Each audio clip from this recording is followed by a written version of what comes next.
Hi everybody and welcome back to another episode of The Things Katie Does. I'm Katie and these are the things that I do.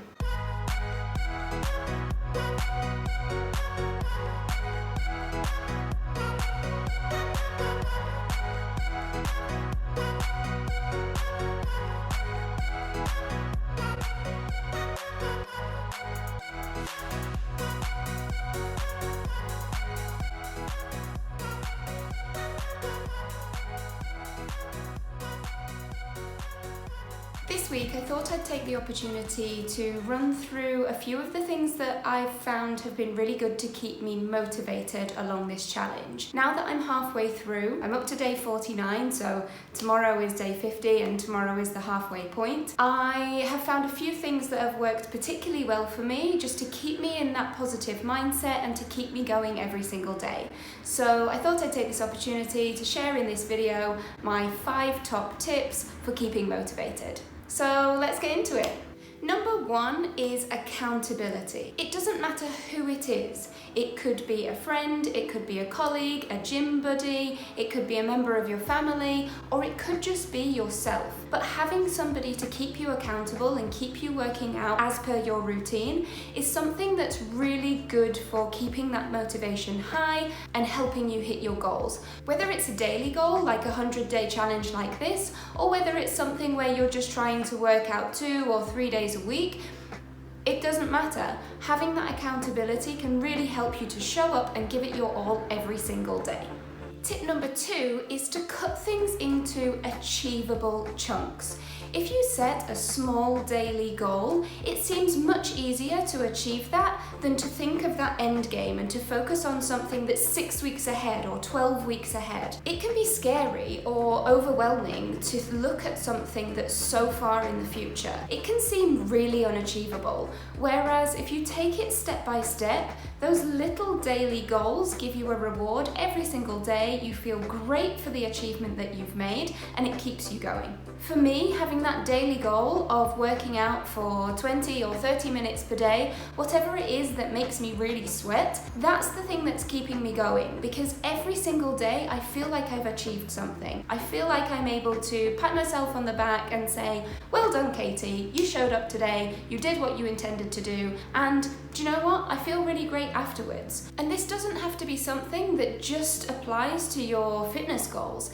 This can be how you progress in your career. It could be learning something new every day. It could be trying a new recipe. It could be anything that you want to achieve. Cut it into a small, manageable chunk, and each time you achieve that small section, you'll really feel like you're getting somewhere towards the end goal. Tip number 3 is don't just focus on the scale. Every time you step on the scale, you are judging yourself. It can be damaging or hurtful sometimes to stand on a scale after you've been working really, really hard and see that that number hasn't even changed much.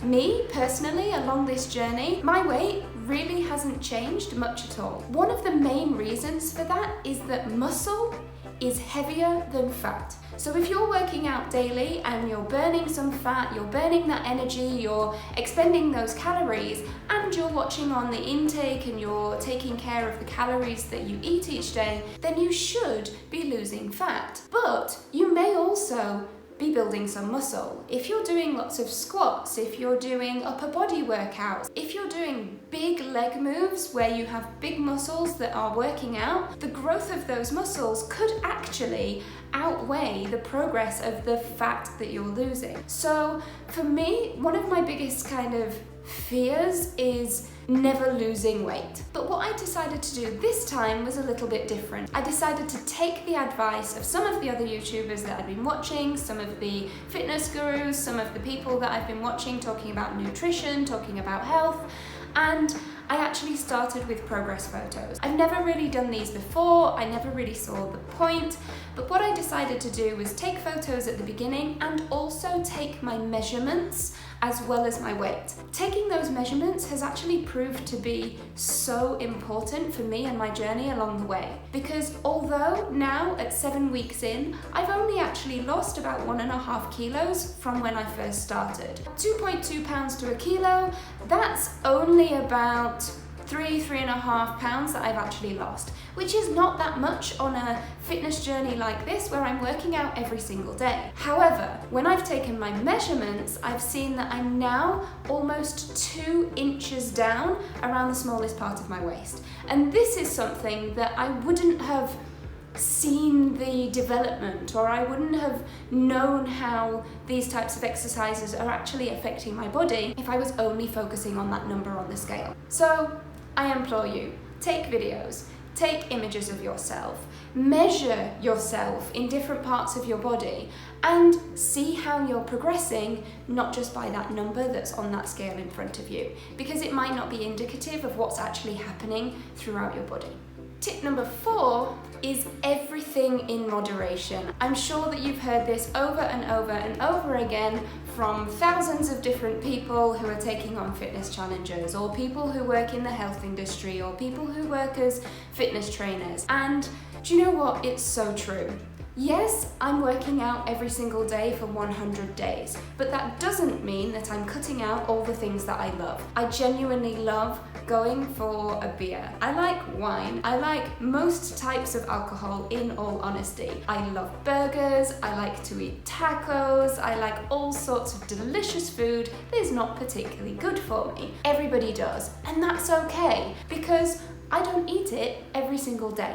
And the best thing is that the times that I do, I really enjoy it, because I get the opportunity to go out and really just enjoy the things that I like doing without feeling guilty about it. Now, I'm not talking about having a cheat day, or I'm not talking about giving some kind of stigma to this type of eating, this type of food, enjoying some alcohol if that's your preference. What I'm talking about is just being healthy and adult and sensible about this, and enjoying all the things that you like to enjoy, but in moderation. From Monday to Friday, I eat pretty healthily. A lot of my meals are vegan or plant-based. I tend to eat a lot of salads, I eat a lot of vegetables, and most days I have a smoothie that's packed full of nutrients. But I also really love a beer and a burger.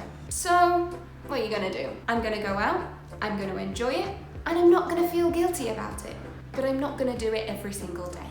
And finally, tip number 5 is to visualize your progress. Now, this might not work for everybody, but for me particularly, I love a to-do list. I love to have actions written down, whether it's about work, whether it's about fitness goals, whether it's about what foods I want to prepare during the week.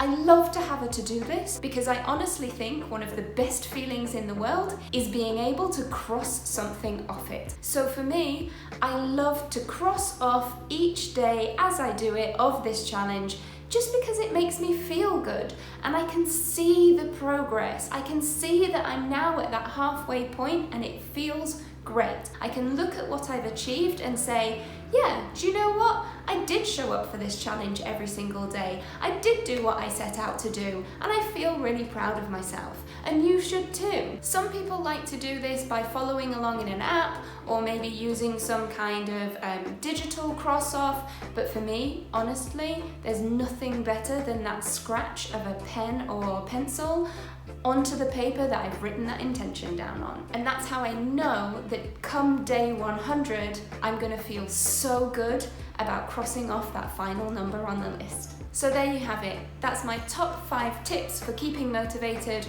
whether it's throughout a challenge like this or whether it's another personal goal. Having that accountability, setting small goals that you can achieve each day, not focusing on just one way of measuring your success, but potentially thinking about other ways of measuring, enjoying everything in moderation, and visualizing your progress. There you have it. Let me know in the comments down below if you think that one of these 5 or any of these 5 could be good for you and your progress. Or let me know if there are other ways that you keep yourself motivated. How do you do it? Maybe I can learn something and take on one of those new ways too. And remember, if you're enjoying following along, please give this video a thumbs up and subscribe to the channel if you aren't already. Click that notification bell and you'll be told every time I set a new video live.